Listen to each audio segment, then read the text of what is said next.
তুমি তো আমার জন্য অপেক্ষা করছো, আর একটু অপেক্ষা করো। আমি জান একটু অপেক্ষা করে চলে আসছি। এই যাচ্ছি, তোমার দিকে চলে আসছি জান, কোনো চিন্তা করো না, আমি চলে এসেছি।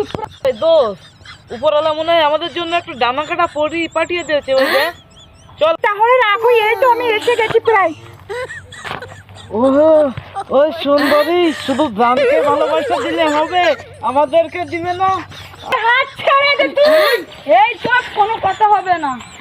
ওই সুন্দরী, এই নির্জন জঙ্গলে শুধু তুমি আর আমি, চলো দুজন হারিয়ে যাই।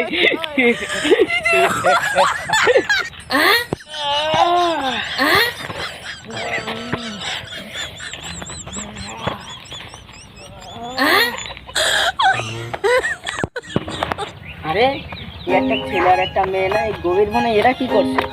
এ তো আবুলের মেয়ে না? আল্লাহ, মনের ভিতরে এই খবরটা তো আবুলকে দিতে হচ্ছে। আল্লাহ আল্লাহ আল্লাহ আল্লাহ। আমাকে ছেড়ে দে, আমাকে ছেড়ে দে তুই।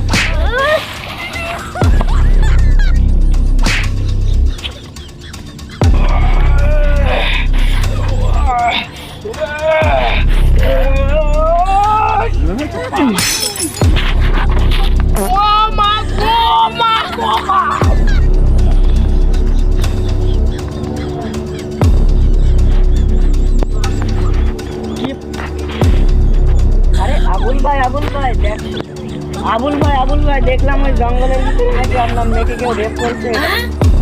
কি বলছো ভাই? আমার ওই মামার মেয়েটাকে ওই বাগানে রেপ করছে? আবুল ভাই দেখলাম ওই মিজানের ছেলে এই কাজটা দেখিয়েছে। চলো ওই চেয়ারম্যানের কাছে বিচারটা দেবো। চলো চলো।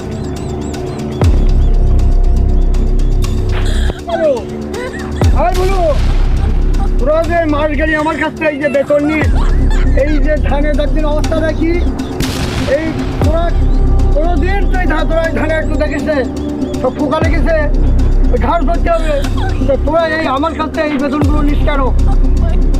কালকের থেকে যেন ওই কমিটি সবসময় দেখাশোনা করা হয়।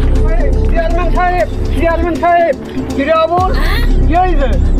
আবার এই সকালবেলা আমার বেতন লাগিয়ে দিস, আমার সব সবার এরা দেখাশোনা করে না, এদের নিয়ে বেরিয়েছি, তোর কি এই যাবার?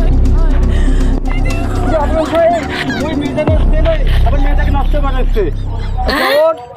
আমি দেখছি চেয়ারম্যান সাহেব, আমি যেন সঠিক বিচারটা পাই।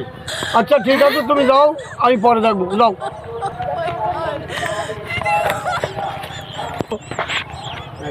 তোদের দিয়ে আমার কোনো কাজ কাম কিচ্ছু হবে না, তোরা সঠিকভাবে কাজ করবি না, সঠিকভাবে দেখবি না। আগামী কালকের থেকে তোর ওই